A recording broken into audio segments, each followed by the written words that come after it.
À la fois compositeur, ornithologue, rythmicien, analyste et l'un des meilleurs pédagogues de son époque, Messiaen est certainement l'un des compositeurs ayant le plus marqué le XXe siècle.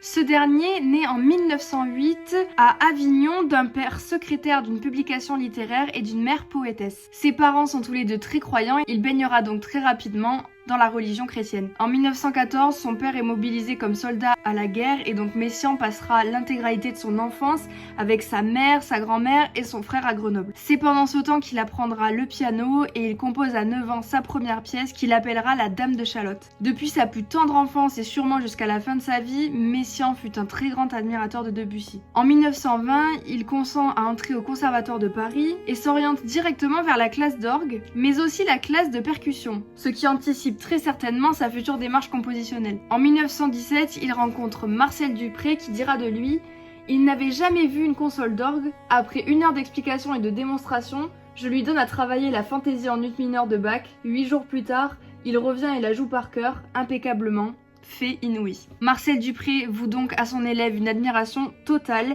et Messiaen rencontrera aussi Paul Dukas. Il dira plus tard « Je dois à Paul Dukas d'avoir appris à orchestrer ». En 1929, après 9 années d'enseignement au conservatoire, il quitte celui-ci avec 7 premiers prix, dont le premier prix de composition. Pourtant, en 1930 et 1931, il ratera 2 fois le prix de Rome. Mais Messiaen ne se laisse pas abattre.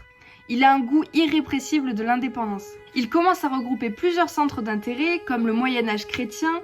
Il étudie d'ailleurs le plain chant tout seul, et il puise beaucoup dans les neumes. Il aura aussi un second champ d'investigation qui est la musique de l'Inde antique. Il veut percer le mystère des symboles cosmiques et religieux cachés dans les titres des décitalas. Les décitalas qui sont des cycles rythmiques, éléments essentiels des musiques classiques indiennes. C'est d'ailleurs là-dedans qu'il puisera sa théorie rythmique de la valeur ajoutée et celle des rythmes non rétrogradables dont on parlera tout à l'heure. En 1931, il rencontre aussi une troupe de danseurs balinés à l'exposition coloniale de Vincennes. Il dira Anak Agung Gede Mandera, son gamelan et ses merveilleuses danses des yeux, du cou, des mains, dont les rythmes sonores et visuels devaient m'impressionner de façon si durable que j'en suis restée marquée, imprégnée, transformée pour toute ma vie. Et donc ces 3 outils vont permettre à Messiaen non pas de constituer une collection d'emprunts, mais plutôt de constituer une palette d'objets musicaux qu'il va utiliser afin d'en faire son style, le style Messiaen. En 1927, malheureusement, Messiaen perd sa mère et c'est la période d'une très grande mélancolie pour le jeune compositeur. Sa tante paternelle va donc le prendre avec lui chez elle et va l'héberger à Fuligny. C'est ici qu'il entendra les alouettes, les premiers oiseaux dont il notera les chants. Il dira à propos de cette période « Si terrible qu'ait été la mort de ma mère, elle a marqué le point de départ de ma carrière, comme si toutes les choses qu'elle avait prédites devaient alors parvenir à leur réalisation. » Durant les étés à Fuligny, notamment, il compose plusieurs œuvres, dans les 8 préludes pour piano de 1929 et les offrandes oubliées pour orchestre en 1930. Grâce à ces préludes pour piano, le public fait enfin connaissance avec lui. Mais son premier succès public sera dû aux offrandes oubliées qui seront créées par Walter Staram dirigeant son propre orchestre le 19 février 1931. Cette création sera saluée par le critique André Georges. L'auteur des offrandes oubliées, offrande toute mystique, ne craint ni l'humain, ni le plus qu'humain. Mais s'il sait son cœur, il sait l'exprimer dans une forme sûre, par des ressources où l'on voit que le métier lui appartient comme l'inspiration.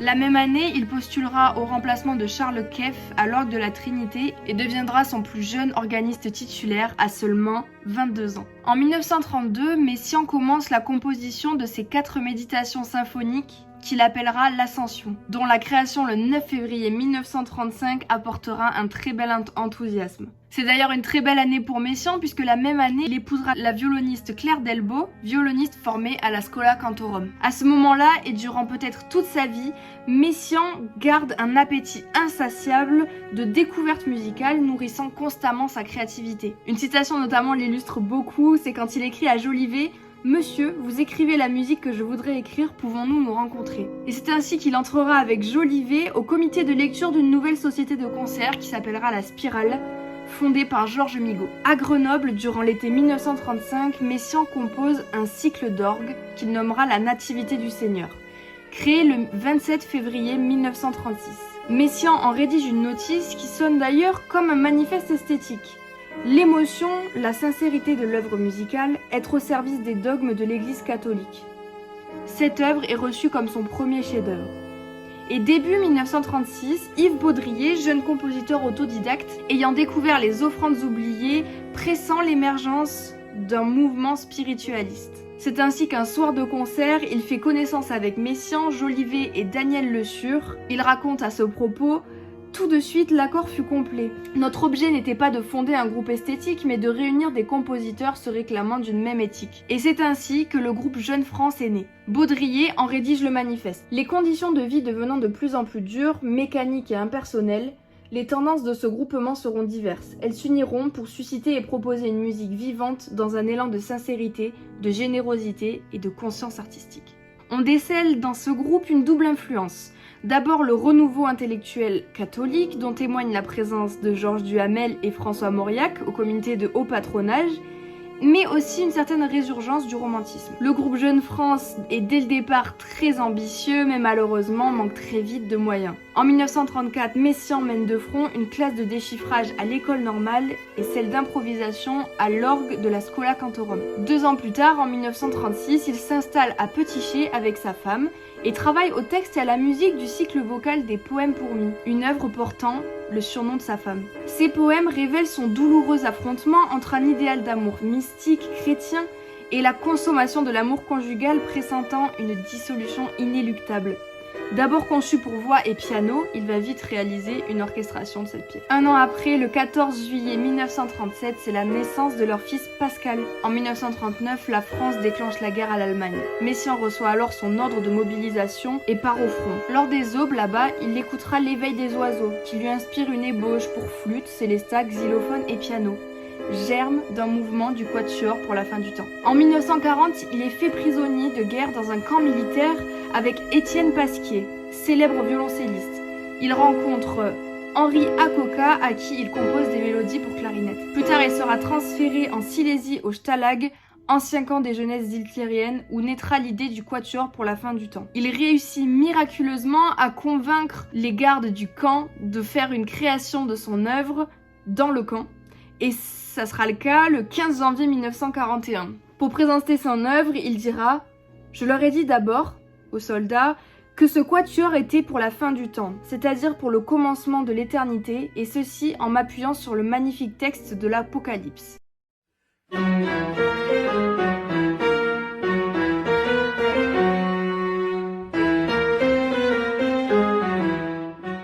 Ce quatuor, il raconte sa création dans le camp d'une manière assez positive. Il dira « Devant un auditoire de 5000 personnes où se trouvaient mêlées les classes les plus diverses de la société, jamais je n'ai été écouté avec autant d'attention et de compréhension. » En février 1941, est-ce un résultat de cette création ? Messiaen et Pasquier sont rapatriés en tant que soldats musiciens. La même année, il postule et il aura le poste de professeur d'harmonie au Conservatoire de Paris. Le 24 juin 1941, c'est la création parisienne de son quatuor pour la fin du temps. 2 ans plus tard, le 10 mai 1943, il créera les Visions de la Maine, assisté par son élève pianiste Yvonne Loriot. Le 26 mars 1945, il crée 20 regards sur l'enfant Jésus et ses 3 petites liturgies de la présence divine. Cette volée de création suscite un cas Messiaen. C'est-à-dire que c'était une époque où l'on s'empoignait dans la grande presse pour des motifs esthétiques ou théologiques. Et donc cette querelle installera Messiaen en chef de file de son époque. En 1946, c'est la création d'Araoui, qui veut dire amour triste et malheureux en langage quechua, et qui est inspiré de la légende de Tristan et Iseux. Il confiera à Antoine Goléa. En réalité, Araoui est le premier acte pour chant et piano d'un grand Tristan et Iseux, dont le second s'appelle Turangali la symphonie et le 3e acte, 5 rechants pour chœur a cappella. À l'automne 1945, Serge Koussevitsky, bouillonnant chef d'orchestre et généreux mécène d'origine russe, qui a d'ailleurs introduit Messiaen en Amérique plus tôt, lui passe une commande. Il lui dit « Faites-moi l'œuvre que vous voulez, dans le style que vous voulez, de la durée que vous voulez, et je ne vous impose aucun délai pour me remettre votre travail. » Alors Messiaen, dès l'été suivant, il va se mettre à la tâche d'une œuvre au nom extravagant, qui s'appelle donc la Turangalila Symphonie. Cette pièce en 10 mouvements d'une durée de 80 minutes comporte énormément de percussions.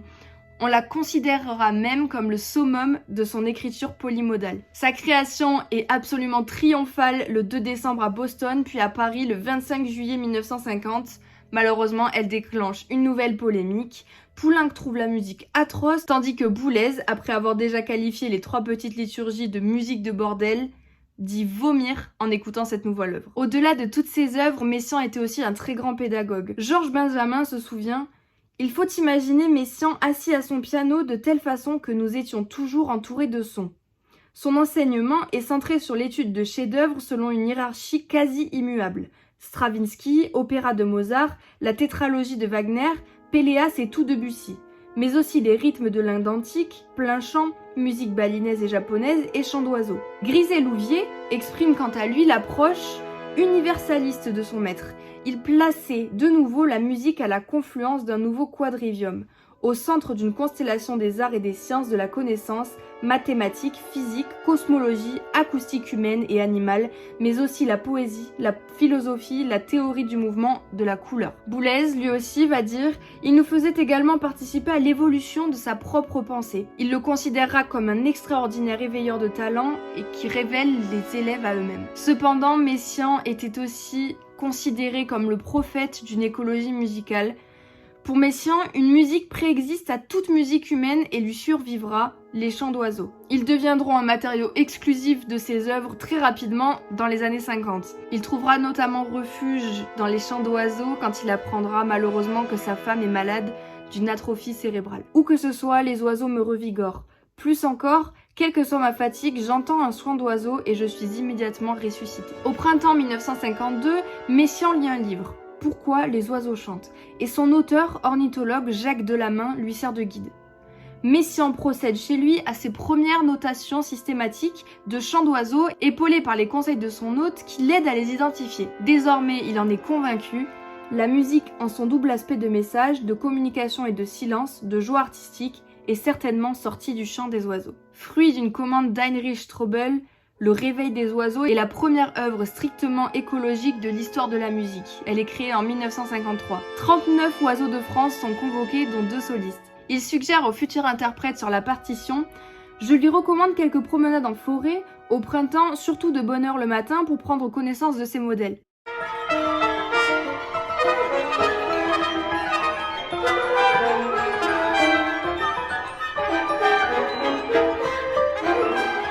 Et il est bien connu que le chant d'oiseau revêt une double signification pour Messiaen. Tout d'abord une signification symbolique, mais aussi une signification théologique. Durant cette période, Messiaen multiplie les expéditions, accompagné des meilleurs ornithologues. En 1955, il publiera son livre d'orgue. Puis en 1959, il créera le catalogue d'oiseaux au concert du domaine musical. En 1959, malheureusement, c'est le décès de Claire. Durant cette période, Yvonne Loriot, son élève pianiste, va beaucoup s'occuper de lui et de son fils. En 1960, c'est la création de Chronochromie, une de ses plus grandes œuvres, dont il dira « Chronochromie est fondée sur un double matériau. L'un est d'ordre temporel et est constitué par 32 durées différentes qui donnent lieu à des interversions symétriques. L'autre est d'ordre sonore et est constitué de chants d'oiseaux de France, de Suède, du Japon et du Mexique, ainsi que de bruits d'eau. Mais ce mélange a aussi un autre but, celui de colorer le temps. Vous savez que chronochromie veut dire couleur du temps. »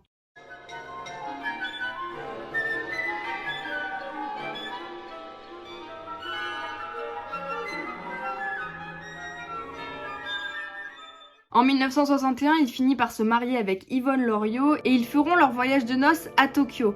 Ce pays inspire Messiaen pour ses 7 Akai, pièces qu'il dédiera à Debussy pour son centenaire. En 1964, sont créées les couleurs de la Cité Céleste. Il dit sur cette œuvre, je cite, « J'ai donc essayé de traduire dans mon œuvre les couleurs de la Cité Céleste dans l'Apocalypse, et je crois que je n'ai jamais été aussi loin dans les rapports son-couleur. Certaines combinaisons de sons y répondent vraiment à certaines combinaisons de couleurs. Et j'ai noté les noms de ces couleurs sur la partition pour en imposer la vision au chef d'orchestre. Il faudra, si j'ose dire, que les cuivres jouent rouge, que les bois jouent bleu. » En 1965 est créée son œuvre Et Expecto Resurrectionem Mortuorum, commandé par le ministre de la Culture qui voulait qu'il compose un requiem à la mémoire des morts des 2 guerres mondiales. En 1969 est créée la Transfiguration de notre Seigneur Jésus-Christ, une de ses plus grandes œuvres. Il entreprend 2 ans plus tard un séjour américain à Bryce Canyon dans l'Utah, où il cherche de l'inspiration pour composer une œuvre célébrant le bicentenaire des États-Unis. Et la même année, Rolf Lieberman invite Messiaen à l'Élysée et lui commande un opéra pour l'Opéra de Paris. Le genre attire Messiaen, mais il le redoute. Il est complètement paralysé par son admiration pour Wozzeck de Berg. Je pensais qu'après Wozzeck, il n'y avait plus de champ libre pour l'opéra. Il commence alors les provocations en choisissant un personnage saint, qui est Saint François d'Assise, et en créant une irruption massive de la nature. Les oiseaux sont des personnages musicaux essentiels dans cette œuvre, prévoit-il. Ils interviennent sans cesse, préviennent de l'arrivée des personnages. Ils les annoncent comme ils les accompagnent, ils peuvent aussi les interrompre. En 1974, il crée enfin des canyons aux étoiles à l'Alice Tully Hall du Lincoln Center de New York pour le bicentenaire des États-Unis. En 1978, Messiaen prend enfin sa retraite de professeur. Plusieurs années plus tard, le 29 novembre 1943, c'est enfin la création de son opéra Saint François d'Assise. Il est retransmis à la télé en direct sur Antenne 2. Il est très bien accueilli par le public, mais l'avis est assez partagé parmi les critiques. S'agit-il vraiment d'un opéra ? Messiaen y répondra « En vérité, ce n'est pas vraiment un opéra traditionnel, mais ce n'est pas davantage un oratorio. C'est un spectacle musical où les mouvements de personnages et leurs costumes sont nécessaires. » En 1986, c'est donc une période de doute pour Messiaen. Il refuse même une commande de Boulez pour l'ensemble intercontemporain et part faire de multiples voyages. Il part à Tokyo, Boston, Berlin, Détroit, à Rome et à Vienne. Et l'année d'après, c'est enfin le retour au calme et à l'inspiration. Il livre l'œuvre à Boulez, qui s'appellera Un vitrail et des oiseaux, et qui combine bien sûr ces 2 passions. Le 26 novembre 1988, pour la célébration de son 80e anniversaire, cette œuvre est créée. Enfin, le 27 avril 1992, c'est le décès de Messiaen. Il est désormais important d'apporter quelques précisions sur certains éléments théoriques concernant Messiaen. Tout d'abord, les rythmes et les formes non rétrogradables. Succombant au charme des impossibilités, le compositeur utilise très tôt dans ses œuvres des formules rythmiques ou des formes qui peuvent être lues dans les 2 sens. À titre d'exemple, voici la structure non rétrogradable des couleurs de la Cité céleste de 1963. Vous voyez bien qu'on peut le lire dans les 2 sens. A, B, A, C, A, C, A, B, A. ABA, CAC, ABA. Ce procédé s'applique autant à de toutes petites cellules qu'à l'architecture complète d'une œuvre. Bien sûr, un auditeur, même très averti, ne pourra jamais entendre ces phénomènes structurels. Il reste du domaine de l'intellect et du mystique. Et la lecture dans les 2 sens a toujours éveillé les compositeurs mystiques et croyants. Mais alors, qu'en est-il des modes à transposition limitée de Messiaen ? Eh bien, les modes à transposition limitée sont des modes musicaux possédant certaines propriétés de symétrie et de répétition sur un nombre limité de transpositions. Ces modes sont au nombre de 7 et retrouvent leur forme initiale après 2, 3, 4 ou 6 transpositions. Ils ont été codifiés pour la première fois par Olivier Messiaen dans son livre « Technique de mon langage musical ». Il les étudiera en même temps sous leurs aspects harmoniques et mélodiques. Le mode 1, qui est la gamme par ton, et le mode 2, qui est le mode ton-demi-ton, sont utilisés bien avant Messiaen, notamment avec Dundee, Debussy, Ravel, Korsakov ou même Chopin. Fondés sur l'échelle chromatique des 12 notes, ces modes sont constitués de plusieurs groupes symétriques qui structurent l'octave en parties égales ou en intervalles égaux, la dernière note de chacun étant la première du suivant. Mais alors pourquoi à transposition limitée ? Bien c'est simple. Le mode majeur est caractérisé par la suite d'intervalles ton, ton, demi-ton, ton, ton, ton, demi-ton. Selon le degré de départ dans cette suite, on construit un mode différent. Et pourtant, avec cette technique, on obtient pour les modes de Messiaen un nombre limité d'échelles. Par exemple, le mode 1 de Messiaen est défini par les intervalles ton, ton, ton, ton, ton, ton, donne toujours la même suite quel que soit le degré de départ. Il ne contient donc qu'un seul mode. De même, le mode 2 de Messiaen, défini par la séquence demi-ton, ton, demi-ton, ton, demi-ton, ton, demi-ton, ton, ne donne que 2 suites différentes, commençant soit par un ton, soit par un demi-ton. Et au niveau des propriétés musicales, la symétrie inhérente à ces modes, signifiant qu'aucune note ne peut être considérée comme la tonique, de même que certains dispositifs rythmiques, comme les rythmes non rétrogradables, fut décrite par Messiaen comme le charme des impossibilités. Cette symétrie produit selon lui un effet couleur vitrale et crée une ambiguïté harmonieuse entre plusieurs tonalités, d'où la polytonalité. Par exemple, le deuxième mode contient 4/7 de dominante. On peut aussi considérer que, contrairement aux séries dodécaphoniques qui procèdent d'une permutation d'un nombre donné de notes, Les modes à transposition limitée procèdent d'une combinaison de notes. Pour conclure, Messiaen est très certainement l'un des compositeurs ayant le plus marqué son siècle, notamment de par ses œuvres qui étaient très écologiques, mais aussi très théologiques, mais aussi par sa pédagogie car il a formé de nombreux compositeurs qui sont très connus aujourd'hui comme Pierre Boulez. C'est un compositeur qui ne s'est jamais vraiment rangé dans un style ou dans un autre et qui est toujours resté très indépendant toute sa vie et pourtant qui a su plaire et qui a su changer les regards sur la musique à l'époque.